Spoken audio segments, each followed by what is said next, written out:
ہر حال میں خوش رہنے کا طریقہ۔ جی ہاں، ہماری زندگی کا یہ ایک بہت بڑا المیہ ہے کہ ہم غموں کو اپنے اوپر طاری کر لیتے ہیں۔ آج کی کہانی ہمیں کیا سکھانے والی ہے اور کیسے ہم ہر حال میں خوش رہ سکتے ہیں، آئیے شروع کرتے ہیں۔ اعوذ باللہ من الشیطان الرجیم، بسم اللہ الرحمن الرحیم۔ شیخ افاقس فائنینشیل انٹرپرائزز شروع کرتے ہیں آج کی کہانی۔ اس سے پہلے کہ کہانی کی طرف بڑھیں، آپ سبسکرائب کریں، لائک کریں، شیئر کریں اور بیل آئیکن دبائیے اور چلیں کہانی شروع کرتے ہیں۔ یہ کہانی ہے ایک جادوگر کی، جو اپنے جادو کے کرتب دکھاتا تھا کہ ایک دن اس کی اتنی مشہوری ہو گئی کہ بادشاہ نے طلب کر لیا دربار میں اور بولا تم مجھے آ کر یہ دکھاؤ اپنے کرتب۔ اور جب یہ بادشاہ کے دربار میں پہنچا تو اب یہ سمجھ چکا تھا کہ یہ میری زندگی کا سنہرا موقع ہے اور اب میں بہت کمانے والا ہوں۔ وہ دن آ گیا جس دن کی تلاش تھی، جس دن کی چاہ تھی کہ کب مجھے بادشاہ بلائے گا اور میں اسے خوش کروں گا اور انعام و اکرام پاؤں گا۔ اب اس کے ذہن میں ایک خیال آیا، اس نے کہا کیوں نہ میں بادشاہ کو حیرت میں مبتلا کروں اور بادشاہ کا جو تاج ہے نا وہی غائب کر دوں اس کے سر سے۔ اور اس نے جادو سے بادشاہ کے سر سے بادشاہ کا تاج ہی غائب کر دیا اور بادشاہ بڑا حیران ہوا۔ لیکن جب دربار میں بیٹھے ہوئے سارے افراد کو ہنستے ہوئے دیکھا بادشاہ نے، تو بادشاہ کو غصہ آ گیا اور اس غصے میں بادشاہ نے حکم جاری کیا کہ اس جادوگر کو جیل میں ڈال دیا جائے۔ اور یہ آرڈر، یہ حکم ملتے ہی جلادوں نے اٹھا کر اس کو جیل میں بند کر دیا۔ لیکن یہ جیل میں بہت خوش باش تھا، یہ جیل میں بھی اپنے کرتب دکھا رہا تھا قیدیوں کو، دربانوں کو، اور بہت خوش تھا اور بڑا مطمئن تھا۔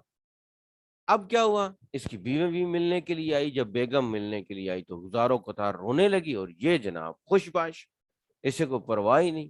بیگم روئے، یہ خوش۔ تو بیگم نے روتے روتے اس سے پوچھا کہ تم خوش ہو؟ میں جی تمہاری سمجھ میں نہیں آتی کہ تم کس قسم کے انسان ہو، اس نے خطرناک حالات میں پہنچ گئے۔ آج تک زندگی میں میں نے تمہیں کبھی پریشان ہی نہیں دیکھا، اس حالت میں بھی تم خوش ہو؟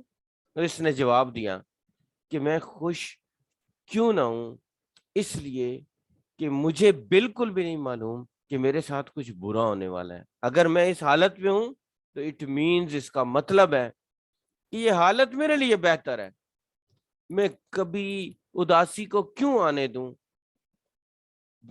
تو اس نے بولا کہ تمہیں پتہ ہے کہ بادشاہ نے 7 دن کا حکم جاری کیا ہے تمہاری گردن جدا کر دینے کا تمہارے جسم سے، اور تم کہتا ہے بالکل بالکل حکم دیا ہے، 7 دن بعد میری موت ہے۔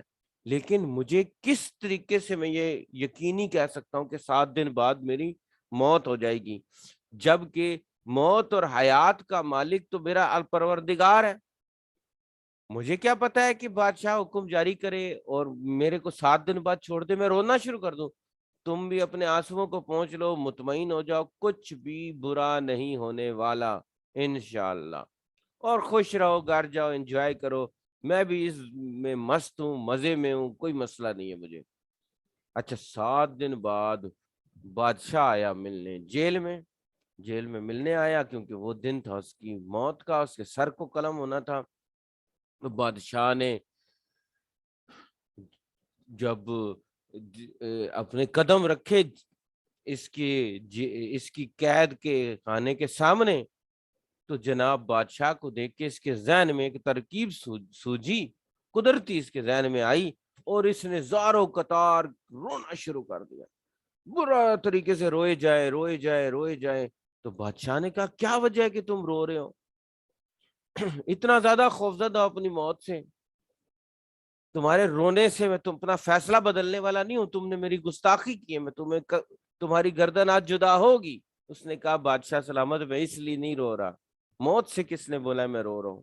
مجھے دکھ اس بات کا ہے کہ میں ایک اڑنے والا گھوڑا بنا رہا تھا، میں ایک اڑنے والا گھوڑا جس میں قریباً مجھے یقین ہے کہ 1 سال میں میں وہ گھوڑا بنانے میں کامیاب ہو جاؤں گا، اور وہ گھوڑا میں نے آپ کو تحفے میں دینا تھا۔ اب جب بادشاہ نے یہ بات سنی تو بادشاہ حیران ہو گیا، اس نے کہا اچھا تم مجھے اڑنے والا گھوڑا دینے والے تھے؟ اس نے کہا ہاں، میں 1 سال میں آپ کو اڑنے والا گھوڑا گفٹ کرنے والا تھا، لیکن افسوس کہ اب میری موت کے ساتھ وہ میرا خواب خواب ہی رہ جائے گا۔ میں اڑنے والا گھوڑا بنانے میں کامیاب نہیں ہو سکوں گا، جس میں فقط 1 سال کی مدت رہ گئی تھی۔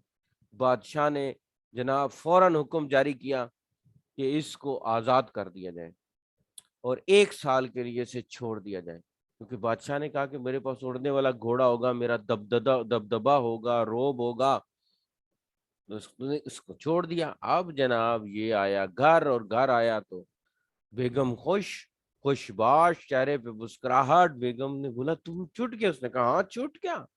تو اس نے بولا کہ کیسے؟ اس نے ساری بات بتائی۔ میں نے کہا جی میں تو بادشاہ کو اڑنے والا گھوڑا بنا کے دوں گا۔ اس نے کہا یہ ممکن ہے؟ جادو کرنے کا بالکل بھی ممکن نہیں ہے، میں نہیں بنا سکتا، نہ ہی میں ایسا کچھ بنا رہا ہوں۔ تو اس نے کہا پھر تم نے ایسے کیوں بولا؟ اس نے کہا بس میرے ذہن میں آیا کہ شاید ایسے بولنے سے بادشاہ مجھے چھوڑ دے، اور بادشاہ میری بات سے بے وقوف بن گیا۔ اور ویسے بھی بے وقوفوں کے لیے یہ دنیا نہیں ہے، وہ اللہ نے عقل دی، اسے استعمال کرنی چاہیے تھی کہ میری کیا بات وہ مان رہا ہے، لیکن اس نے تو مان لی اور مجھے چھوڑ دیا اب 1 سال کے لیے۔ اس نے کہا اس کی بیگم نے کہا تم کتنے بڑے بے وقوف ہو، تم ابھی مسکرا رہے ہو، ہنس رہے ہو، 1 سال کی مدت ہے، تم تو مر جاؤ گے۔ کیوں؟ کیونکہ اس نے کہا بیگم 7 دن کے لیے میری موت تھی، یہاں 1 سال کے لیے موت اور حیات اللہ کے ہاتھ میں ہے، نفع و نقصان اللہ کے ہاتھ میں ہے۔ تم یا میں کیسے یہ ڈیسائیڈ کر سکتے ہیں سال میں ہمارے ساتھ برا ہو جائے گا؟ بالکل بھی کچھ نہیں ہوگا، انجوائے کرو، خوش رہو، ہر حال میں خوش رہو۔ اب جب یہ بات اس کی بیگم نے سنی، اب وہ مطمئن ہو گئی کہ چلو دیکھ لیتے ہیں، تم عجیب آدمی ہو، خوش باش رہتے ہو ہر وقت۔ اچھا 3 مہینے گزرے، بادشاہ کی موت ہو گئی، اور اس ملک کے قانون کے مطابق بادشاہ کی موت ہونے پر بادشاہ کے اجرا شدہ تمام احکامات مسترد اور ختم اور منسوخ ہو جاتے تھے، اور یوں وہ جادوگر مکمل طور پر آزاد ہو گیا، اس مہلت سے بھی نکل گیا۔ اب کون سا اڑنے والا گھوڑا، اور اب کون سی 1 سال کی مدت، اب وہ عمر بھر کے لیے آزاد ہو چکا تھا۔ کہانی ہو گئی ختم، پیسہ ہو گیا ہضم۔ دیکھیں یہ کہانی ہمیں درس دے رہی ہے کہ جس طرح حضرت علی کرم اللہ وجہ نے فرمایا کہ 2 زمانوں میں اپنے آپ کو مت گزارو، ایک وہ 2 زمانے جو معدوم ہیں، ایک وہ جو گزر چکا ہے، اور ایک وہ جو آنے والا ہے۔ ان میں اپنی زندگی مت گزارو، لمحہ موجود میں زندگی گزارو۔